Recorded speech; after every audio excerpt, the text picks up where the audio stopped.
Angie's List is now Angie.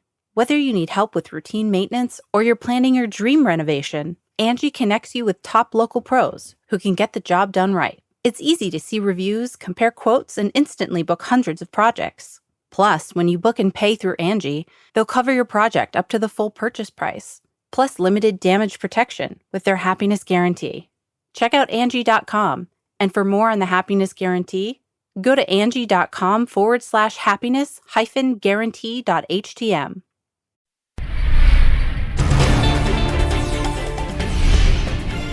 Hello everyone and welcome to Amanpur. Here's what's coming up. They killed our daughter, they almost killed us, they destroyed our house. Survivors of Beirut's port explosion condemn authorities and line up to leave a failing state. I'll speak to George Katani, head of the Lebanese Red Cross, and to journalist Robin Wright about Iran's influence and what its new president means for the United States. Then, I do believe that fighting for the right to vote is as American as apple pie. access to the ballot is once again under threat in America on the 56th anniversary of the Voting Rights Act. I break down the danger to democracy with historian Doris Kearns Goodwin and author Julius Fye. Plus, his state has one of the lowest vaccination rates in the country. Now, Louisiana Governor John Edwards tells Walter Isaacson about his plan to get the COVID crisis under control.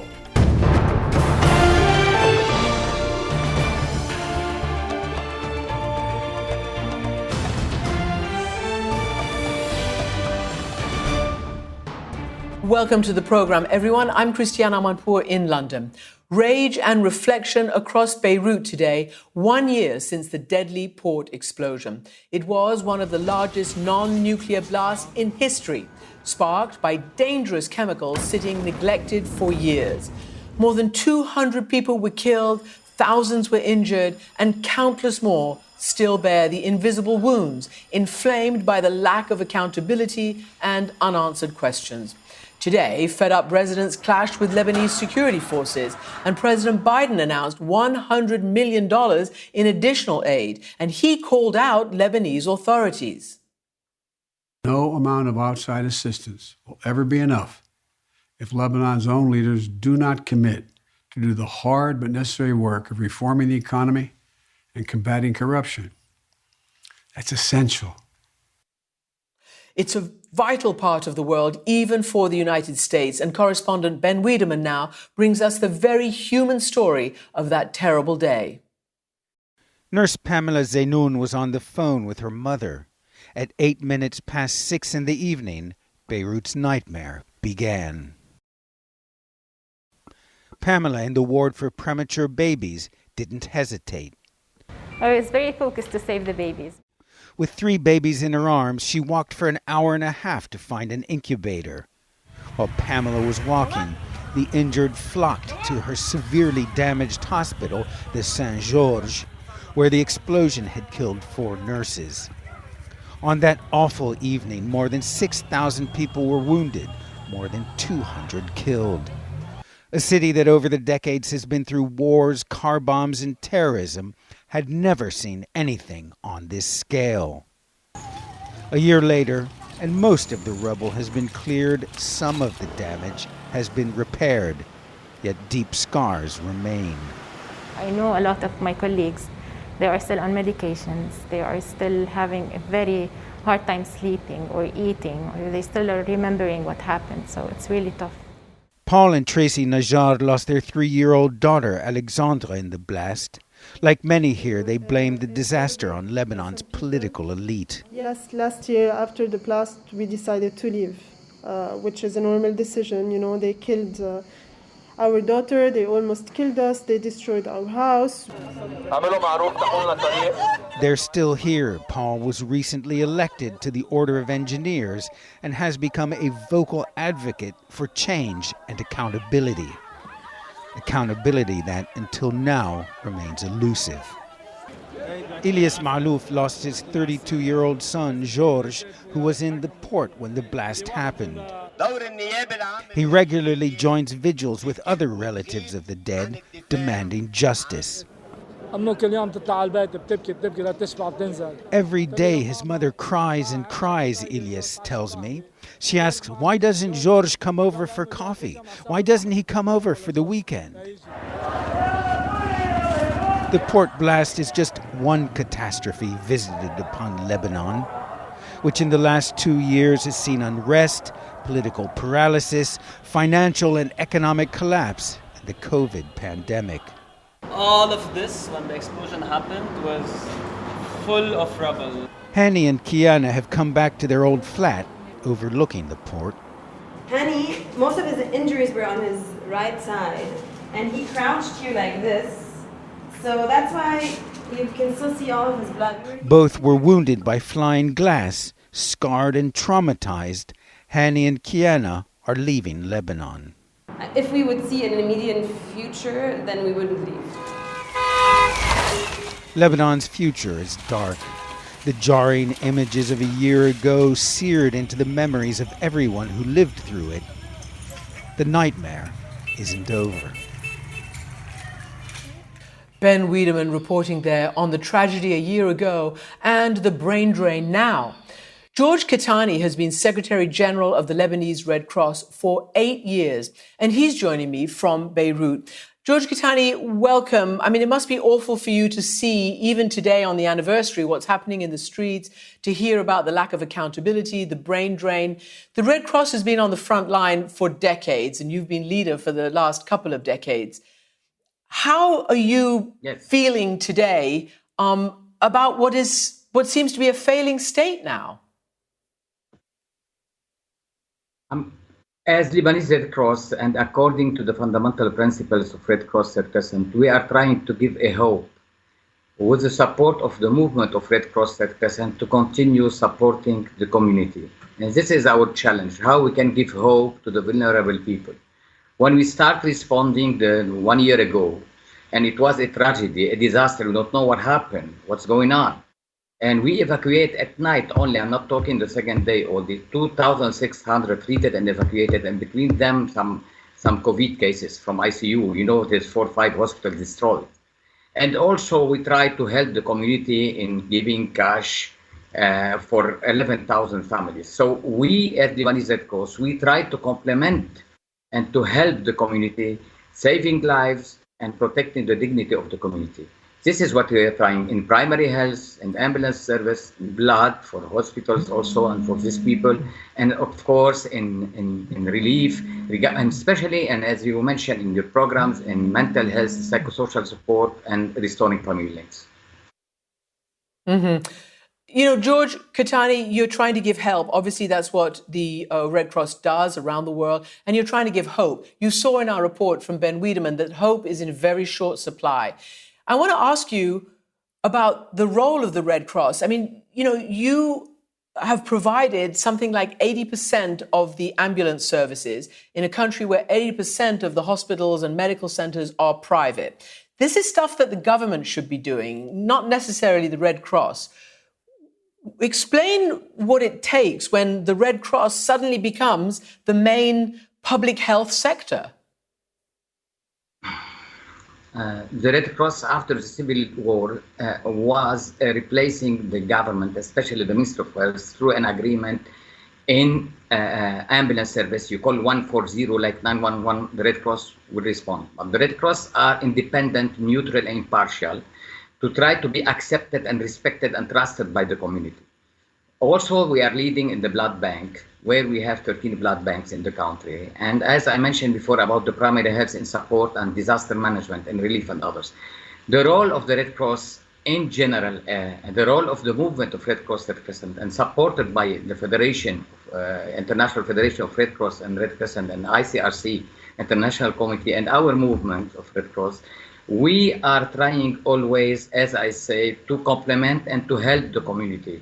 Our role is to to protect this dignity. And as you mentioned, when the government or the state will reduce their mission, we will increase our response. And we try always not to interfere in politics and not to interfere with any parties. And this is why we are accepted from the south, Shib'a, to the Wadi Khalid to the north, where we have a safer access, neutral, independent, impartial, supported by our movement of Red Cross and Red Crescent. I will not forget the Lebanese abroad. I will not forget the companies, the donors, any donors, individual donors who are helping us to maintain the support, especially now, as you mentioned, there's a big problem regarding the health sector. The health sectors and the economic sector and the social sector, where there's a big tragedy and a big challenge. And like the chronic medicines, like the people who want to go to the hospital, they cannot support. And you see, if you realize the inflation of dollars, how much the inflation of Lebanese pound, how much it's so expensive, how much it costs too much to the community. The Red Cross is there to try to reduce and to minimize these problems and to give a small hope and to tell them, we are with you, we are neutral, we have to help you, we are here to help you from any country, not only for the blast, from the north, the south, the Bekaa, and Mount Lebanon and Beirut. Very finally, do you have hope? And how frustrated are you? Frankly, it's not easy. When you don't have, as a human being, as a person in Lebanon, I don't have electricity 24 hours. I don't have access like before. What's about the school, education, what's about the universities, what's about others. But we have to give hope to the community. We want them to stay and to see how we can together respect the rules and regulation, trying to support anyone who need any support. We cannot leave them. They will see us as a hope. They will see us as a backup to them. And the spirit of the Red Cross, the volunteers of the Red Cross, they realize how much they are protecting and helping the community. This is the challenge for us, how we can maintain our volunteers and how we can protect the community to continue in supporting them. We cannot do everything. We need to share this support with others. We are not alone. There's a lot of other NGOs, but as Lebanese Red Cross, as national society, supported by the movement, we want to give hopes and supported by the states abroad, by the governments, by the community, by the Lebanese abroad, we can give this hope. George Katani, thank you so much for joining us, head of the Lebanese Red Cross. We appreciate it on this day. Now, the brain drain that we've just been mentioning is not just a problem for Lebanon, but also for Iran. The Islamic Republic wields enormous influence there through its proxies Hezbollah, and it now finds itself at its own crossroads. A new hardline president takes office tomorrow. Talks to revive the nuclear deal seem to be on life support, and today Israel blamed an Iranian commander for a deadly drone attack on an oil tanker. Escalating tensions, of course. Journalist Robin Wright has covered Iran extensively, as well as Lebanon and much of the region, and she's joining me now from Washington. Robin, welcome back to the program. You know, you heard George Katani from his own perspective talking about being neutral, talking about bringing hope and sustenance to all sides. Tell us, though, how Lebanon has moved away from kind of consensus politics with each different identity and religion represented to now pretty much Hezbollah being in charge and calling the shots. Well, Hezbollah is obviously one of the most important parties, and of course it is the largest militia outside of the Lebanese army. It is in many ways defining national security because it repeatedly has taken potshots at Israel, and one of the tensest front lines in the Middle East is between Lebanon and Israel today. The tragedy of Lebanon, and I lived there for 5 years during the Civil War, is that the politicians, who are also the old warlords, are still fighting each other in the same way they did in the 1970s and 1980s, only this time through politics. And the country is deadlocked, and it is indeed a failing state. It's one of the great travesties because this was the first nascent democracy. It was the one place where Christians and Muslims lived side by side, celebrated the religious holidays together. And today it is a country that is almost beyond salvation.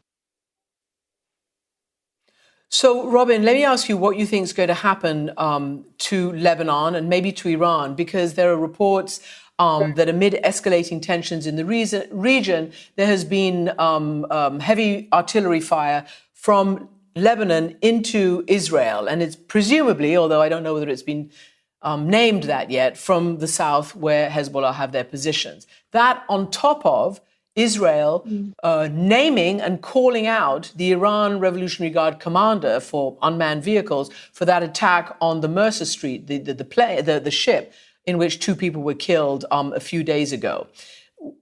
How badly do you think how close do you think that we are to an escalation of maybe even military action in that region that can ill afford it? I think we are at a crossroads in the Middle East, in part because of Iran's tensions with Israel, both directly and through its allies and proxies like Hezbollah.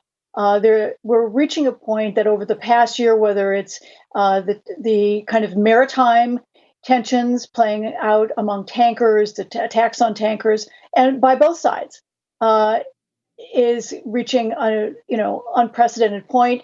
You've also seen the strikes on each other's drones. There is a sense that Iran has become the hegemon in the region, both because it is a military power, not just because it's close to a nuclear nuclear threshold, but because it has the most advanced and largest arsenal of missiles in the region. It has used its drones, its very sophisticated drones, allegedly against an Israeli tanker. That we're at a point that without a nuclear deal, without something to diffuse these tensions and indicate that diplomacy is an alternative, that the dangers of an escalation across the region are very high.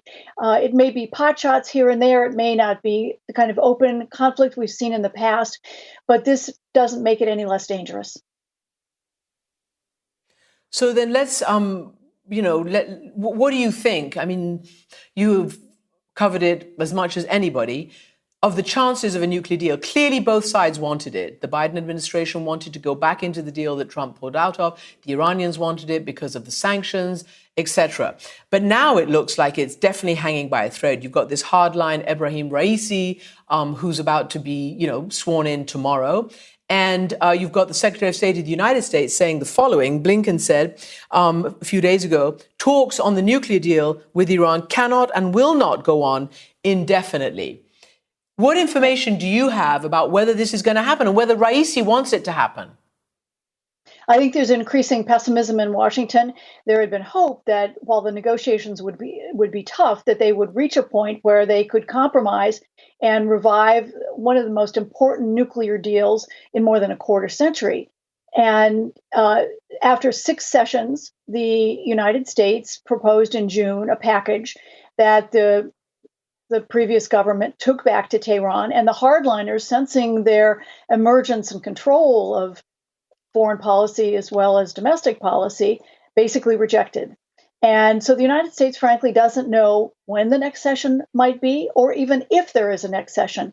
And the danger is, as Blinken indicated, that the talks, this kind of twilight zone of diplomacy, can't continue forever, because by the end of the year, Iran will have crossed the threshold of having enough enriched uranium to fuel a weapon. That doesn't mean it will have a weapon, but it means it's crossed that pivotal threshold that the United States has spent years trying to prevent. There's a new crowd in Tehran, as hardline, the most zealous wing of the hardline faction now is control of most of the instruments of power, be it the 3 branches of government, the intelligence, the military. And the danger is that they take a much harder position that makes some kind of compromise ever more difficult, maybe even impossible. And that, where does that leave anybody? And is the only way to diffuse this and prevent Iran from getting a bomb some kind of kinetic action, whether it's by, Israel or the United States or a coalition. And this is a very nasty, nasty alternative, because I think a war with Iran or even some kind of conflict could end up being messier than our engagements in either Afghanistan or Iraq. Let's just, remind everybody that for a couple of years during the life of that nuclear agreement, it was working certainly for both sides, that Iran was keeping to its deal. And the Trump administration gambled that they could cause regime collapse or whatever by pulling out of the deal. And instead, as you say, it has now, after 14 months after Trump pulled out, trying to see whether it could get back into the deal, Iran has upped its uranium enrichment.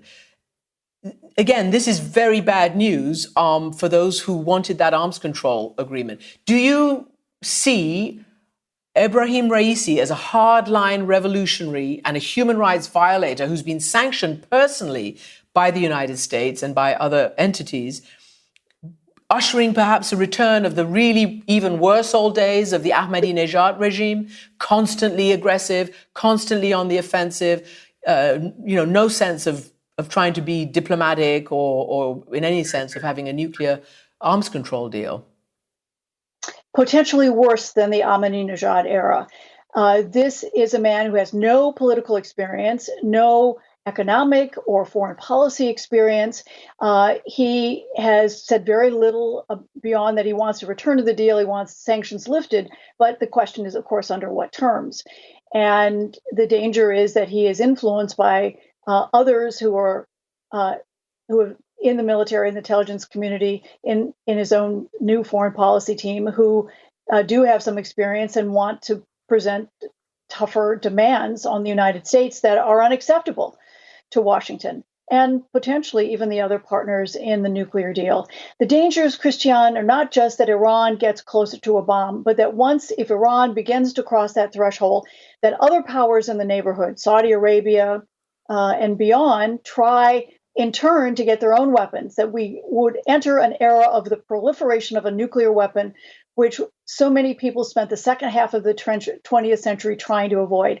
The nuclear deal was important, not just diffusing tensions between the United States and Iran, but in stopping or containing the spread of nuclear weapons in general.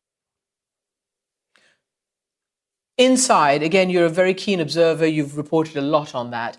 What do you make of the current protests, long-standing protests against this terrible drought, a lack of water, actually coming out and blaming the supreme leader and calling for water, basically? There's a huge amount of discontent on the streets. Where do you think that will lead under a new harder line government? Well, Raisi is inaugurated this week amid one of the hottest summers in the last half century. More than 300 cities, about a quarter of Iran's municipalities, are finding water is very scarce. The protests have erupted in one of the oil-rich provinces and then spread to more than 6 provinces. The government has cracked down, arrested people. 9 people are at least documented to have died. This is a problem that Iran can't solve immediately between the drought and terrible mismanagement of water and natural resources, that this will play out for some time. The internet has been cut off in some of these areas, and it's very hard to tell actually what's happening.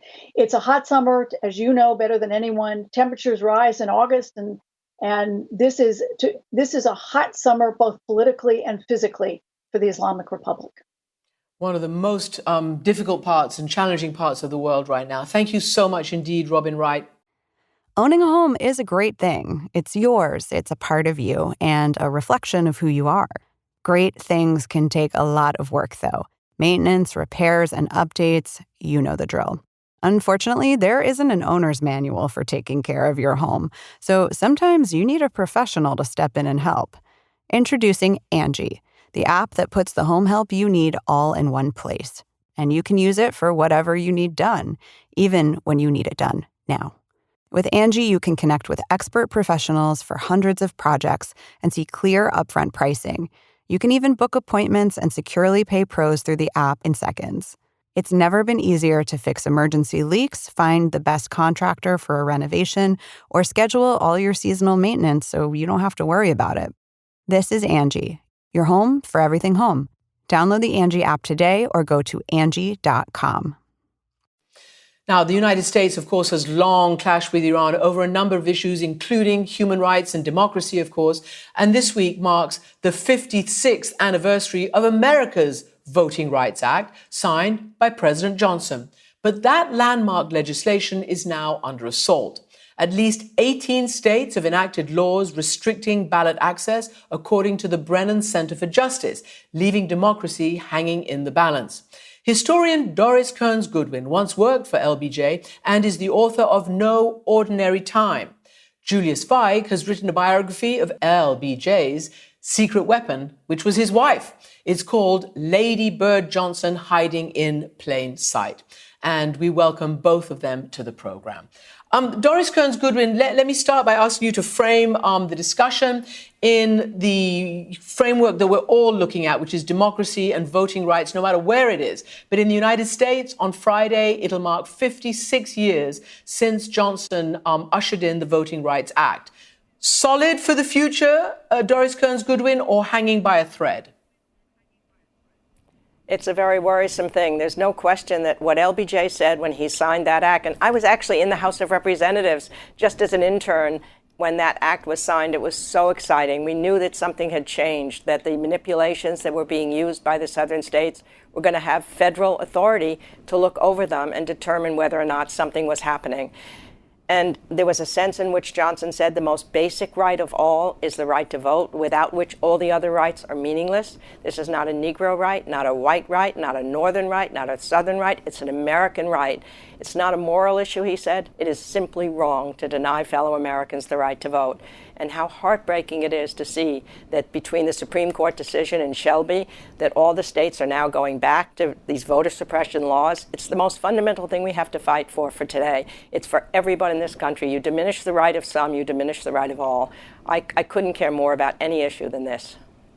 And we were just watching pictures of you that day or that time with LBJ. You were, such a young woman 56 years ago, much younger, obviously. And he was practically bent double listening to you. You were also one of the rare women, and you're framed there between the president and Lady Bird. I want to turn to Julius Feig, who's just written that amazing biography of Lady Bird Johnson, raising this woman who knew that she was called Claudia Taylor Johnson? She was always known as Lady Bird, somewhat diminishing, somewhat sort of doll-like, maybe in terms of historical record. But nobody knew what a political weapon she was for her husband, the president. Just fill us in a little bit on the spine of your story. Well, it's wonderful to be here with Doris and with you, Christian, and I think Lyndon Johnson knew full well just what a potent and powerful human being she was. And he had a penchant for spotting brilliant, low ego people. She was one of them. And by the time they got into the White House had become, and certainly with the transition after the JFK assassination, his most important advisor in the White House. The arc of the story that I tell is drawn from Lady Bird Johnson's, what I call the other LBJ tapes, her own audio record that she kept the entire time she was in the White House, and then goes straight through her role in mapping out the strategy that LBJ followed for a decision made and announced in March of 1968 that he wouldn't run a second time. We cover the gamut of civil rights, Great Society, Vietnam, environmentalism, importantly, which, like her name, Lady Bird, was concealing a far more substantive environmental vision that she attempted to enact over the course of her time in the White House.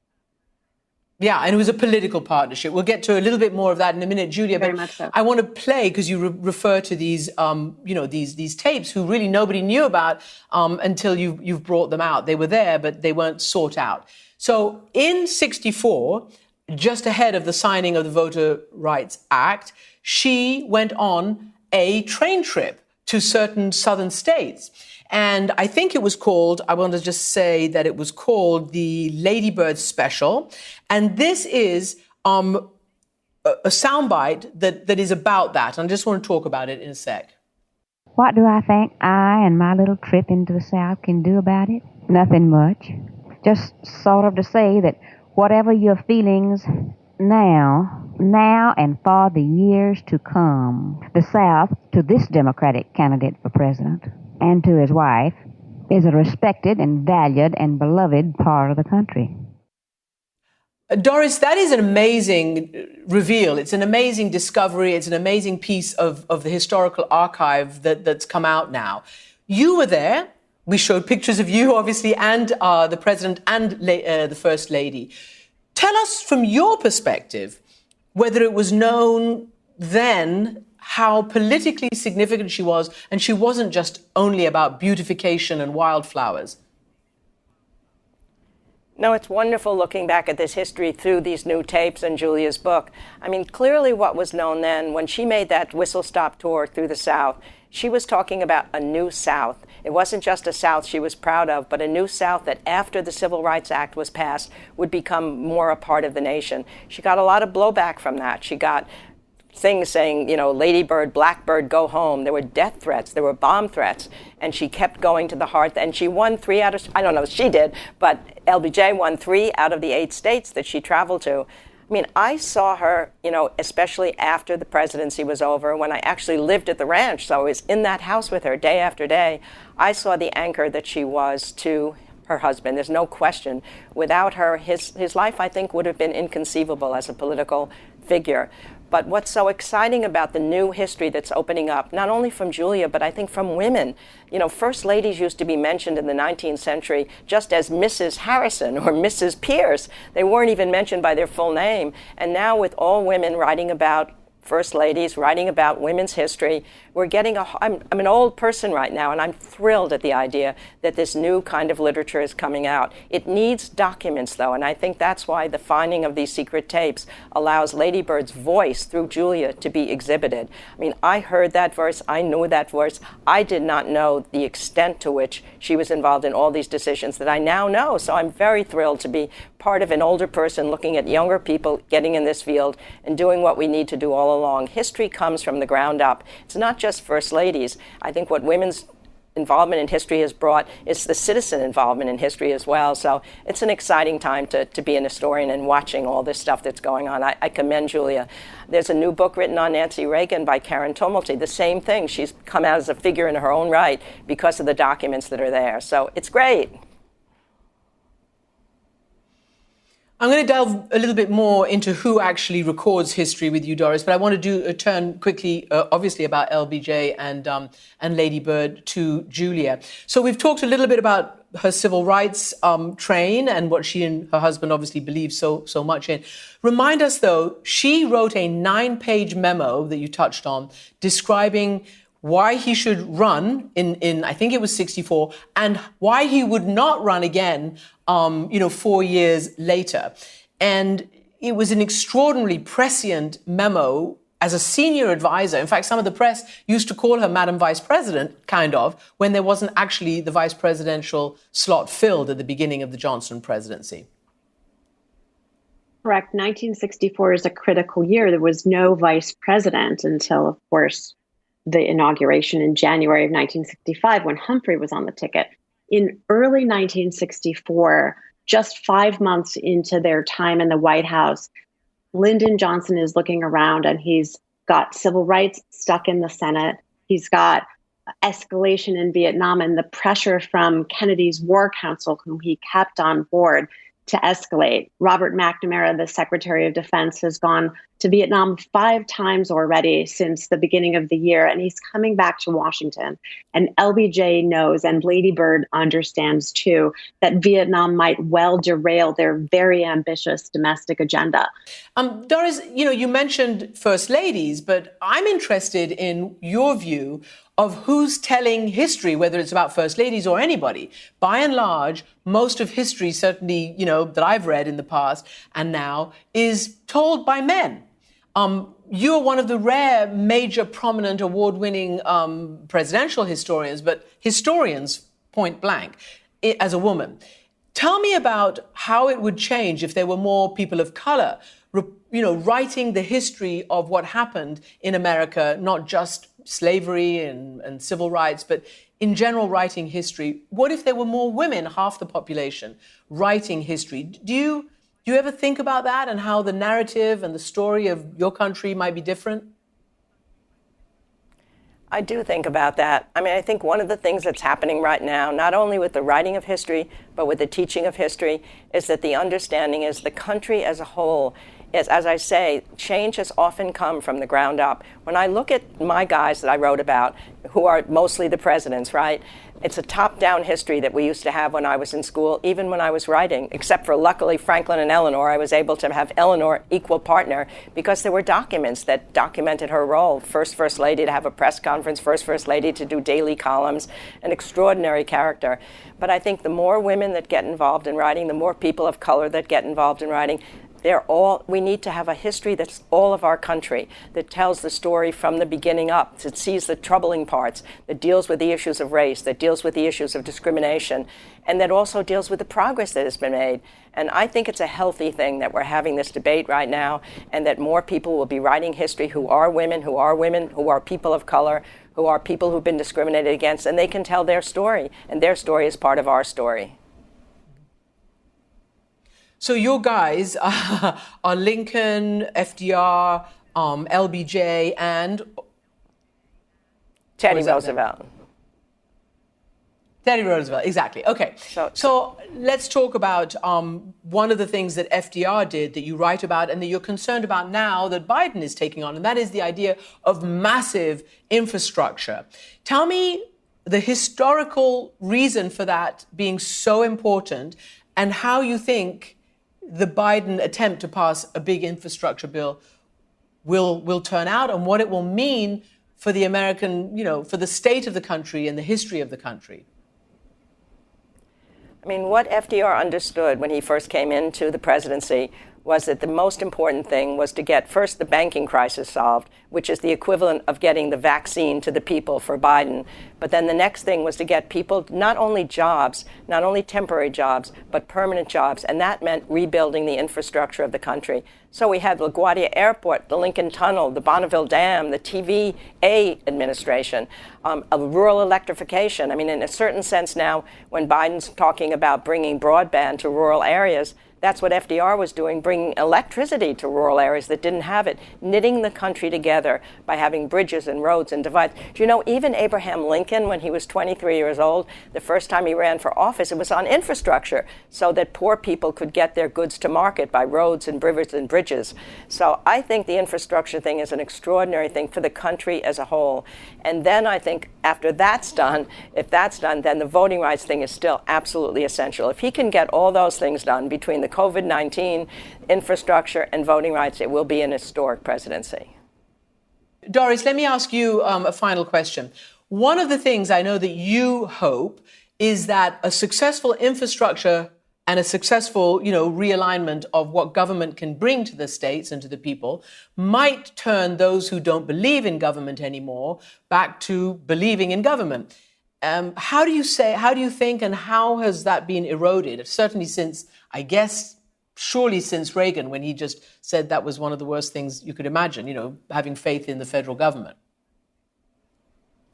I mean, when you think about it, between the New Deal and World War II, and really up until the late 60s, something like 80% of the people believed that government would do the right thing most of the time.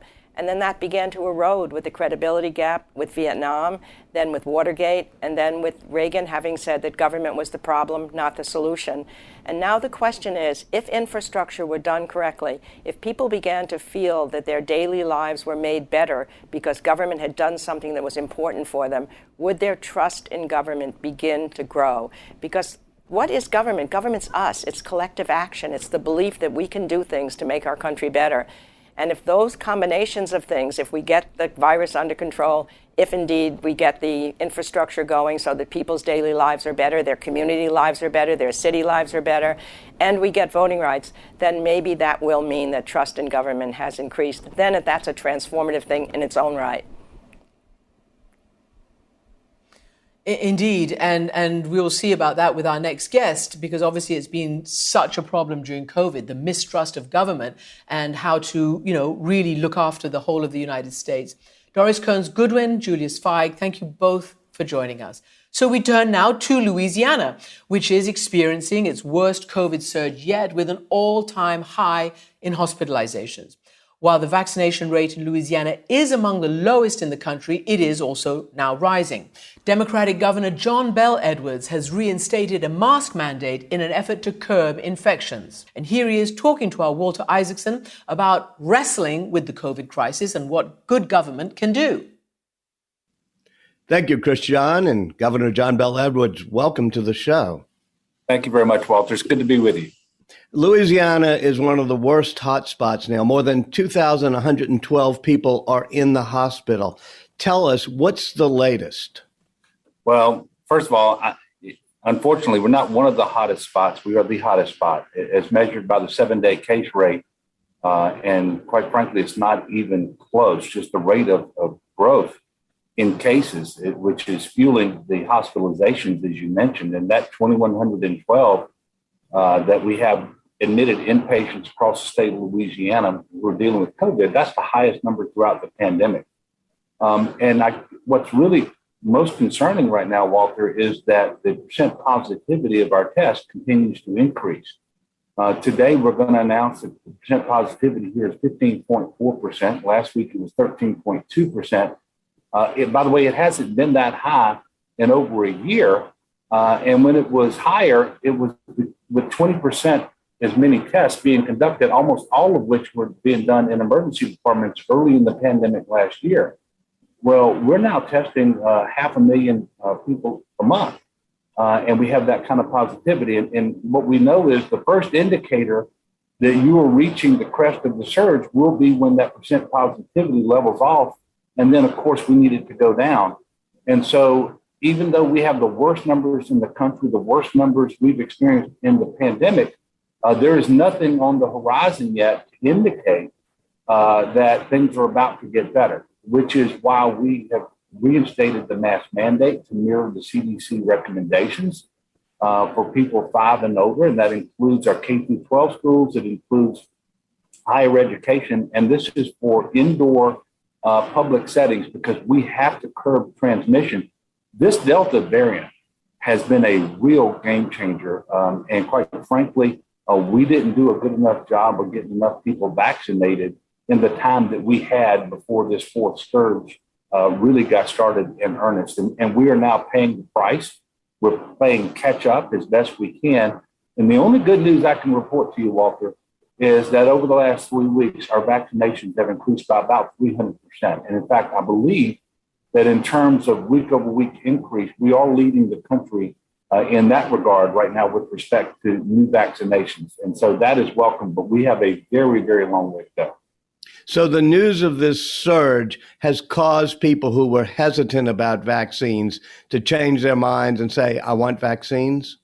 Yes, and it's the news of the surge, but they actually, the disease burden in every community across our state is so pronounced right now that just about everybody knows someone struggling with COVID. Either they're at home sick, they're in the hospital sick, someone who recently died. I believe that is getting traction and attention. And people who may have been hesitant, meaning they were waiting, they decided not to wait any longer. And some people who I think had initially said they were never going to get the vaccine have changed their mind. And so that's what we're seeing. We need to keep that going across Louisiana for quite a while because, quite frankly, only 37% of our state is fully vaccinated. About 43% have received at least one shot. And if there's other good news about that, Walter, it's this.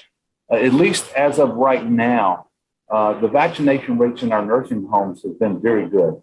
And so we don't have nursing home patients competing for bed space in our hospitals, unlike at the beginning of the pandemic last year. And if we didn't have those vaccinations in place, we know that we would have just about an impossible task today to take care of people in our hospitals who need help.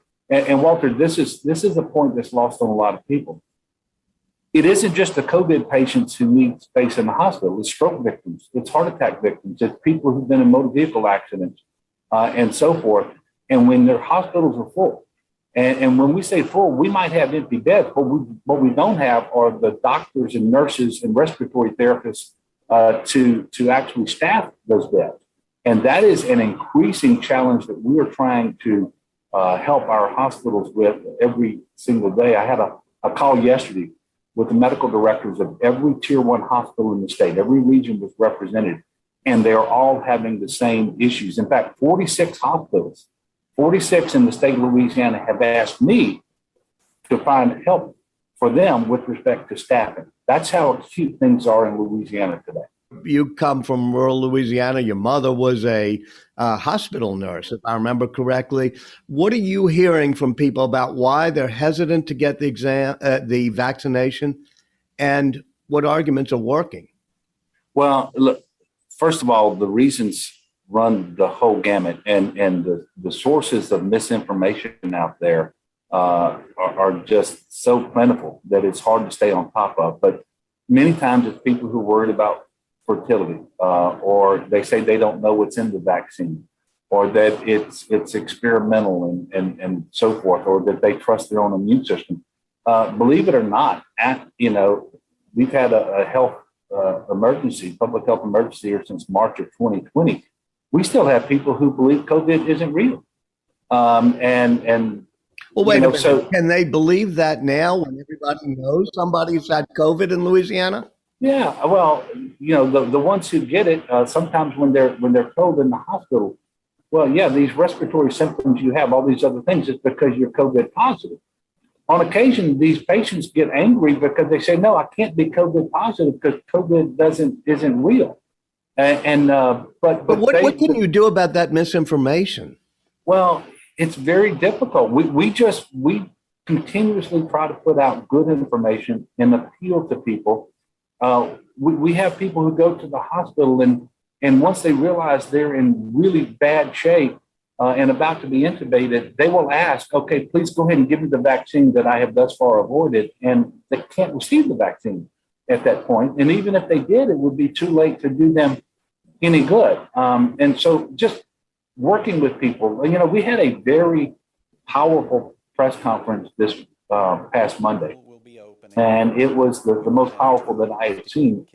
And Walter, the truth of the matter is, and I accept this, is that for those people who remain hesitant to get the vaccine, my voice is likely to make no difference, because I've been talking about the need to be vaccinated for a very, very long time, and I do it every single day. But having healthcare providers who are in the trenches, who can relate personal stories and personal observations about just how bad this disease is and what this burden looks like in our state and how it's clogging up our hospitals and causing people to die.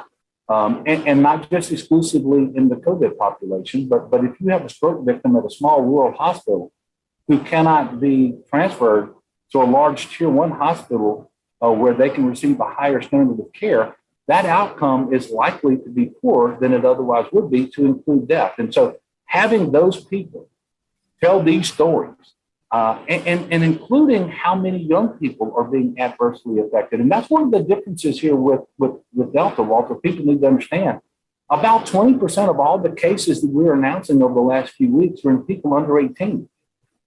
And they are having, and many young people, even those without pre-existing comorbid health conditions, are having much tougher time.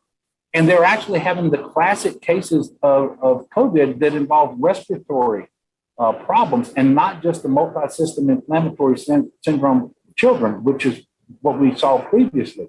This is a very dire situation, and we're just trying to relate it to people as best we can, unvarnished, but using those people who are in the hospital to do that. It seems to be having some effect.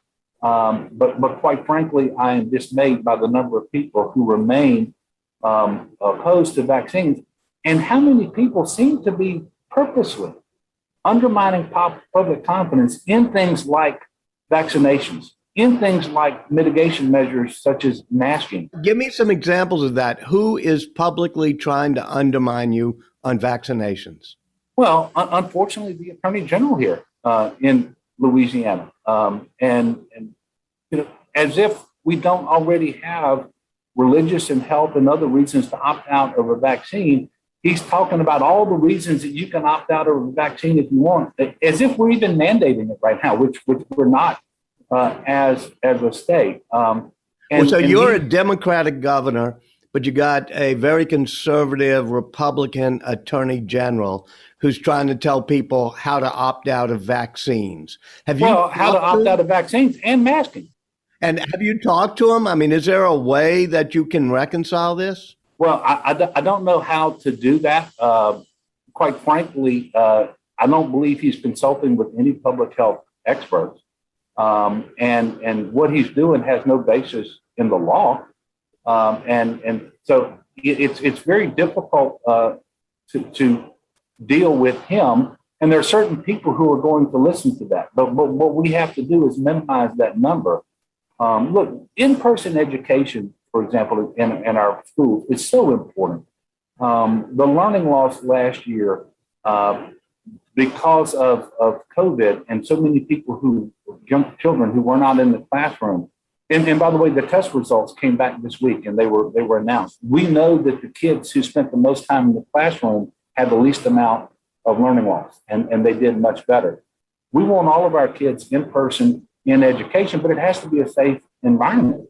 And we know that you can't run a school if you're having outbreaks constantly. We've seen that in the summer term with respect to camps and other things where the kids were spreading COVID, the staff were getting it and so forth, and they were unmasked. And so we put the mask on mandate for school so that can be a safe environment where the kids can learn, but they also have social and emotional needs to be in that classroom.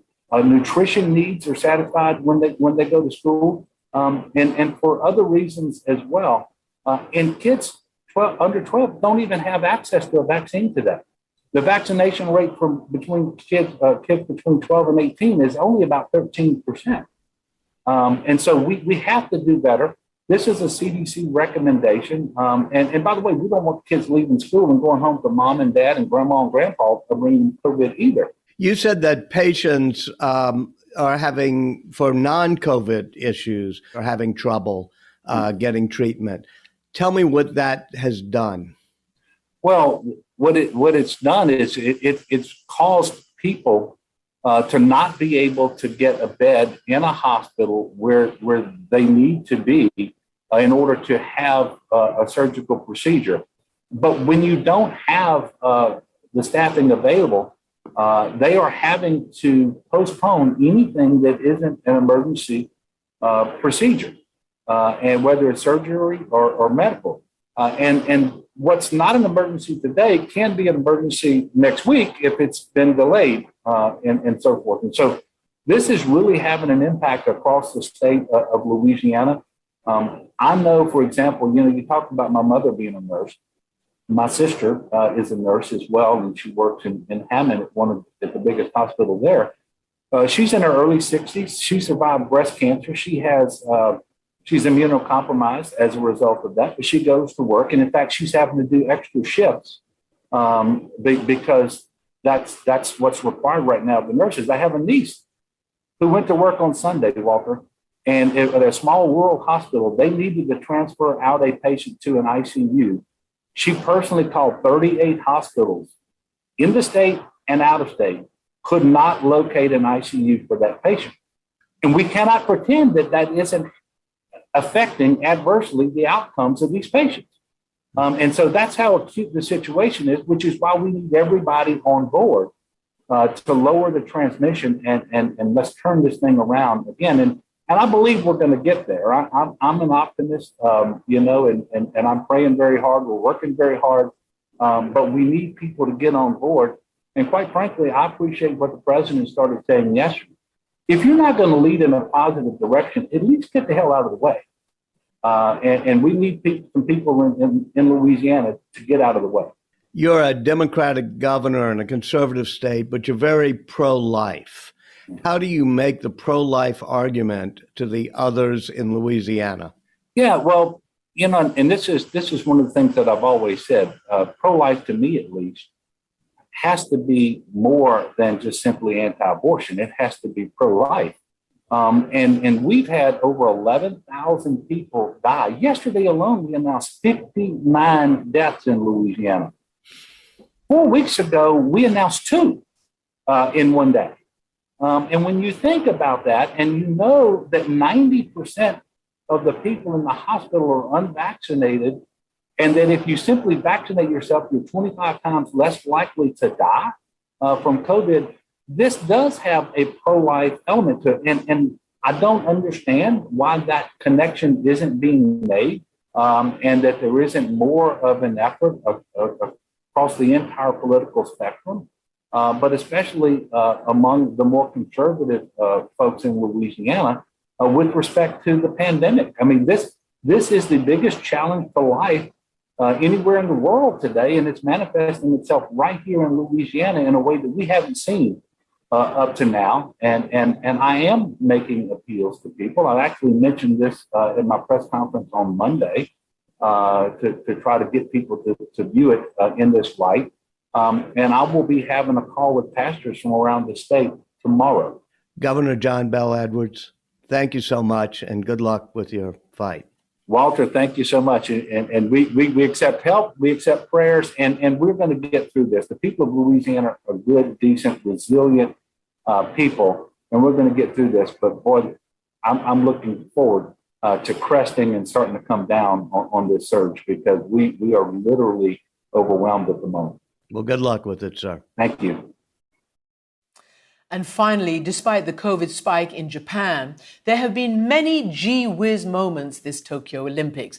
Talk about doing a frontside 180. If, like me, you don't know what that means, just look at British skateboarder Sky Brown, who went from learning tricks on YouTube to winning an Olympic bronze medal today, and she's only 13 years old. Britain's youngest ever Olympian, who grew up in California, said it was a super sick final. With the competitors cheering each other on, it was also a fine show of sportsmanship and marked a major comeback for young Sky after a serious life-threatening accident last year. And we might even see this prodigy making more waves on both the skateboarding and surfing podiums in the 2024 Games. As Brown says, the girls are ripping it. By the way, Sky's 9-year-old brother is called Ocean. He's also a surfer skateboarder, and their YouTube channel has racked up 54 million views so far. Inspiring, to say the very least. And that's it for now. You can always catch us online, on our podcast, and across social media. Thank you for watching, and goodbye from London.